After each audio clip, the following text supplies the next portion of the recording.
తాకట్లో ఉన్న మీ బంగారాన్ని విడిపించి ఆ రోజు ఆన్లైన్ రేటుకి కొంటాం. Sharma gold company. నమస్కారం, సుమన్ టీవీకి స్వాగతం.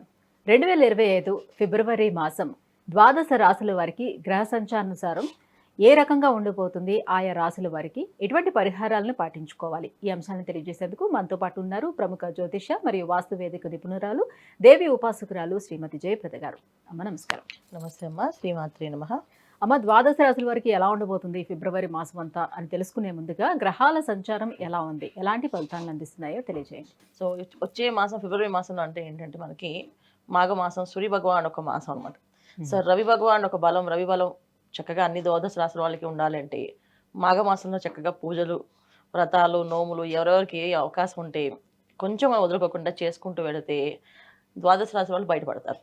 ఎందుకంటే కొన్ని రాశులకి మంచి ఫలితాలు ఉన్నాయి, కొన్ని రాశులకి కాస్త మిశ్రమ ఫలితాలు ఉన్నాయి. సో ఈ మిశ్రమ ఫలితాలు ఉన్నవాళ్ళు, మంచి ఫలితాలు ఉన్నవాళ్ళు ఏ ఒక్క రోజు వదలకుండా చక్కగా ఈ మాసం అంతా, మాఘమాసం అంతా కొన మొదటి రోజు పాడ్యం నుంచి ప్రారంభమై అమావాస్య వరకు చాలా విశేషమైన రోజు అనమాట. సో ఏ రోజు ఏం చేసినా విశేషమే. అంటే మాఘమాసంలో ఆదివారాలు విశేషాలు, పౌర్ణమి విశేషం, అలాగని శనివారాలు, సోమవారాలు, మంగళవారాలు, బుధవారాలు అన్ని కూడా విశేషమైన రోజులే. ఏ రోజు ఏమేమి చేయాలి, చక్కగా ఏ కుదురుతారుగా ఎక్కువ చారిటీ డొనేషన్స్ చేసుకుంటూ వెళితే చాలా మంచి ఫలితాలు కనిపిస్తున్నాయి.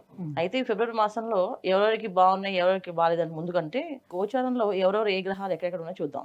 వృషభ రాశిలో గురువు, మిథున రాశిలో కుజుడు, తర్వాత కన్యా రాశిలో కేతు ఉన్నారు, తర్వాత మనకి కుంభరాశిలో శని భగవానుడు, మకర రాశిలో రవి బుధులు, మీనరాశి రాహు శుక్రుడు.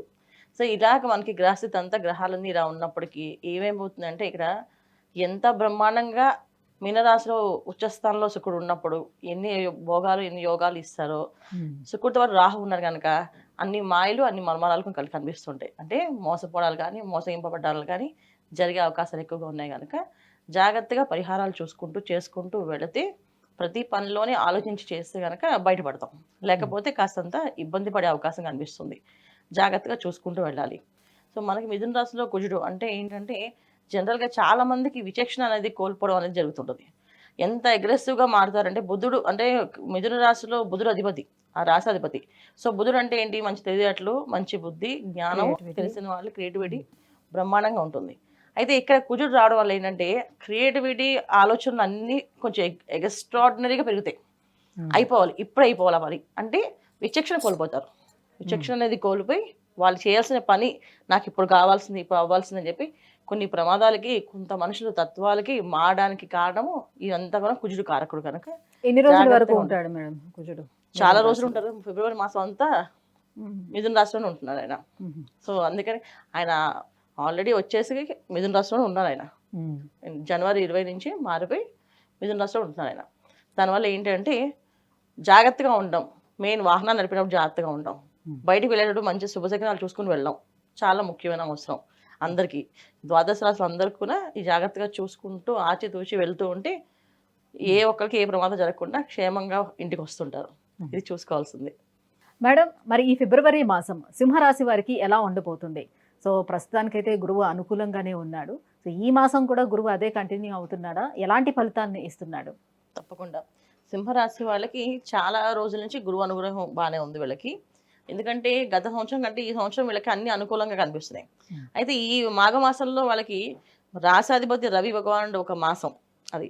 సో మాఘమాసం అయింది, చాలా విశేషమైన మాసం. అంటే వీళ్ళకి సింహరాశి వాళ్ళకి ఉద్యోగాలు ఎప్పటి నుంచో రావట్లేదు అనే వాళ్ళకి ఉద్యోగాలు అనేది బాగా వచ్చే అవకాశం ఉంది. ఇక్కడ కానీ విదేశాల్లో కానీ, తర్వాత అక్కడ విదేశాల్లో ఉన్న విద్యార్థులు కానీ ఉన్నత స్థానాల్లో అంటే ఇప్పుడు విదేశాల్లో వెళ్ళి ఏదో చిన్న చిన్న పార్ట్ టైం జాబ్స్ చేసుకొని చదువుకుందాం అనుకునే పిల్లలకి చాలా కష్టపడ్డారు.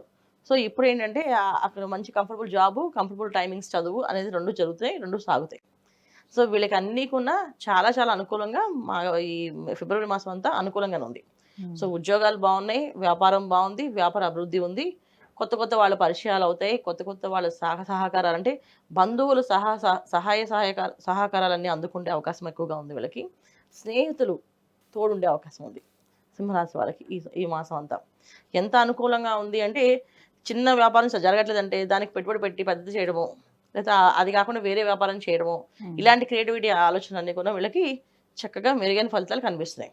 ఎప్పుడు దాకా అంటే రవి బుధులు మకర రాశిలో ఉన్నంత కాలం వీళ్ళకి అన్ని అనుకూలంగా ఉంటాయి. రవి బుధులు మళ్ళీ మారితే కాస్తంత ప్రతికూలత కనిపిస్తుంది. సప్తమ స్థానంలోనే శని ఉన్నాడు. మరి ఇప్పుడు ఈ సప్తమం నుంచి తర్వాత మారినా కూడా అష్టమ శని అవుతుంది. అష్టమశని ఖచ్చితంగా సప్తమశని అయినా అష్టమశని అయినా వీళ్ళకి కాస్త ఇబ్బంది. శని భగవానుడు వ్యతిరేక ఫలితాలే. సో అవి అనుకూలమైన ఫలితాలని కాదు. ఎందుకు వ్యతిరేక ఫలితాలు అంటే ప్రతి విషయంలో వీళ్ళు చేసే ప్రతి పనిలోని వీళ్ళు కంఫర్ట్ జోన్ చూసుకుంటారు. ఇప్పుడు ఏంటంటే వీళ్ళు చాలా గంభీరంగా ఎవరితోటి ఒక మాట పడకుండా వాళ్ళ పని ఏదో వాళ్ళు చేసుకుంటూ వాళ్ళ వరకు కంప్లీట్ చేసుకుంటూ ఏదో ఉన్నట్టుగా వాళ్ళు బతుకుతుంటారు. కానీ శని భగవాన్ అలా కాదు. కొంచెం ఏదైనా కొంచెం మాస్ అట్రాక్షన్ అనేది కొంచెం గట్టిగా మాట్లాడానో సాధించుకోనో పోరాడమో చేస్తే ఆయన ఇష్టపడతారు. సో నువ్వు కావాల్సింది తీసుకోవాలి కదా అని ఈ విషయాల్లో కాస్తంత ఇబ్బందులు ఏంటంటే తోటి వాళ్ళతో కాస్తంత మాట పెరగడము, కాస్త ఇబ్బంది పెట్టడమో, లేదా వీళ్ళని జాబ్స్ ఎక్కువ ఎక్స్ట్రీమ్ పెట్టడమో, లేదు మీరు పొద్దున్నే వచ్చేసరి చేయాలండి ఈ ప్రాజెక్ట్ వర్క్స్ అనో ఈ వర్క్స్ అని చెప్పి బిజీ చేయడం వీళ్ళని కాస్త వీళ్ళతో కొంచెం సాడిజం లాగా ప్రవర్తిస్తుంటారు. ఎవరు వీళ్ళ బాసులు. శని భగవాన్ వచ్చే ఫలితాలు అలా ఉంటాయి. సో బాస్ అవ్వచ్చు, జీవిత భాగస్వామ్యం అవ్వచ్చు, భార్య భర్తలు ఇద్దరి మధ్యలో వాగ్వాదం పెరగడం కానీ ఈగో క్లాషెస్ రావడం కానీ జరిగే అవకాశం కనిపిస్తుంది. ఇది తప్ప మిగతా విషయాలన్నీ కూడా అనుకూలంగా ఉంటాయి. సో శని భగవాన్ ఇచ్చే విషయం మెయిన్ ఇది ఒకటే. ఏదో ఒక వాదన పెరగడము, వాదన పెంచడము, మాట్లాడుకోవడము, నచ్చకపోవడము. సో భార్యాభర్తల మధ్యలో అన్యోన్యంగా ఉన్నారంటే వ్యాపార సంస్థల్లో పనిచేసే కస్టమర్స్తో వీళ్ళకి వచ్చే ఏదో ఒక ఇబ్బందులు ఎదుర్కోవడము, మంచి క్వాలిటీ ఇచ్చినా క్వాలిటీ లేదని చెప్పి ఏదో అనడము, ఏదో ఒక మాట ఒక రాయి వీళ్ళ మీద టప్పాటప్పని వేస్తూ ఉంటారు. అంతకుమించి పెద్ద ఫలితాలు పెద్దగా ఇబ్బంది పడేది ఉండదు. కానీ ఆ చిన్న విషయం కూడా వీళ్ళు దాన్ని తట్టుకోలేరు. అది పెద్దగా కనిపిస్తుంది వాళ్ళకి. సో శని భగవాన్ ఇచ్చే ఫలితాలు మంచి బయటపడవచ్చు. కొంచెం రెమెడీస్ చేసుకుంటూ బయటపడవచ్చు. అన్నిటికంటే ముఖ్యం ఏంటంటే రవి భగవానుడు మెయిన్ అనారోగ్య సమస్య రాకుండా జాగ్రత్త పడాల్సిన అవసరం సింహరాశి వాళ్ళకి ఉంది. ఎందుకంటే ఇక్కడ సప్తమశని తర్వాత అష్టమశని అంటే ఏంటంటే ఏదైనా రోగం వస్తే అది దీర్ఘకాలం సాగుతుంది, తగ్గదు. దానికి మెడిసిన్స్ దొరకదు, దానికి ఆ మందు ఐడెంటిఫికేషన్ దొరకదు. అసలు అది ఆ జబ్బుకి అది ఏంటి అనేది ఐడెంటిఫికేషన్ చేయడానికి టైం పట్టేస్తుంది. అలాంటి సమస్యలు అనేది ఉన్నాయి కనుక జాగ్రత్త అనేది చాలా అవసరం.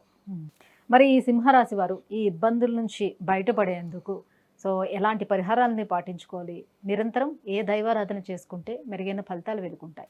తప్పకుండా చక్కగా వీళ్ళు సూర్యారాధన చేసుకోవడం, ఆదిత్య హృదయం చదువుకోవడము, సూర్య భగవాన్ అంటే ఎర్లీ అవర్స్లో లేవడం, ఇంట్లో తెల్లవారుజామునే నిద్ర లేవడం. అంటే తెల్లవారుజాము అంటే 5 to 6 లోపు నిద్ర లేచి సూర్య భగవాన్ నమస్కారం చేసుకుంటూ ఆదివారాలు ఉపవాసాలు ఉండాలి.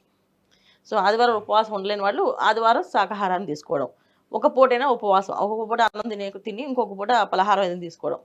మొత్తం అన్నం తినకుండా ఆదివారం అన్నం ముట్టుకుని ఉంటే వీళ్ళకి బాగా కలిసి వస్తుంది. అన్నం తప్ప మిగతా తినొచ్చు, అన్నం తినకుండా ఉండాలి. శాకాహారమై ఉండాలి. అది ఏం తిన్నా శాకాహారమై ఉండాలి, సాత్వికమైన ఆహారమై ఉండాలి. అంటే ఉడికించిన పదార్థాలు తినడం కానీ చేసుకుంటే మంచిది. ఆదివారం వీళ్ళు పాలు అన్నం 2 వదిలిపెడితే కొంత మెరుగైన ఫలితాలు కనిపిస్తాయి. చేయగలిగితే చేయొచ్చు. అమ్మ, సింహరాశి వారికి ఈ ఫిబ్రవరి మాసం ఎలా ఉండబోతుంది? ఎటువంటి ఆహార పదార్థాల విషయంలో కానివ్వండి, ఆరోగ్య విషయంలో కానివ్వండి, ఎలాంటి జాగ్రత్తలు తీసుకోవాలి, ఏ దైవారాధన చేసుకోవాలి, ఈ అంశాలన్నీ కూడా తెలియజేసినందుకు ధన్యవాదాలు. నమస్తే అమ్మ. శ్రీమాత్రే నమః.